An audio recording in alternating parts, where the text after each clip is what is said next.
Video. দেখুন আমার লাহোরের বাচ্চা।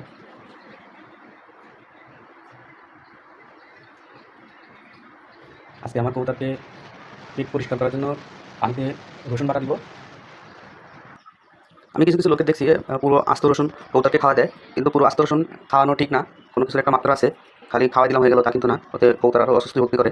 তাই এরকম রসুন নিয়ে ছোটো রসুন নিয়ে, ছোটো হোক বড়ো হোক, আপনি হলো সুন্দর করে পেস্ট করে দিতে পারেন। পেস্ট করে দিলে খুব ভালো হয়। দেখুন আমি কীভাবে আমার কবুতরকে আজকে রসুন বাটা খাওয়াই। তো পেস্ট করে দিলে খুব সুন্দর করে খায়, আপনার পানির সাথে মিশিয়ে দিবেন। তো আমি এখানে দুটো রসুনের কুয়া নিচ্ছি, দেশি রসুন। এটা একটু ঝাঁজ বেশি, তবে এটা কাজে লাগে বেশি। এই জন্য সুন্দর করে বেটে নিয়ে আপনারা হলো পানির সাথে অল্প পানির সাথে মিশিয়ে দেবেন। আপনার আমি যে দুইটা কুয়া নিচ্ছি আপনাদের দেখলাম, এটা হয়তো 250 গ্রাম পানির ভিতরে খুব সুন্দর হবে।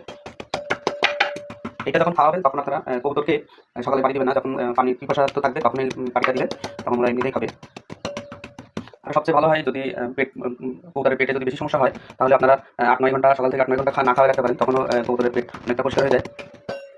তখন মোটামুটি পেস্ট করা হয়ে গেলো। দেখলেন এখানে দুইটা কুয়া নিয়েছি, মোটামুটি পেস্ট করা হয়ে গেছে। এখন পানির সাথে মিশিয়ে দিব। দেখুন আমি পানি নিয়ে নিলাম, পরিষ্কার পানি, সেগুলো এক জায়গায় করছি। এখন এগুলো আমি পানির ভিতরে সুন্দর করে মিক্স করে দিব।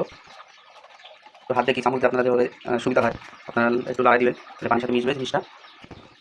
সুন্দর পেস্ট করে দিলে ভালো হয়। আমি একটু হালকা হালকা দানা রয়ে গেছে, তারপরেও হবে।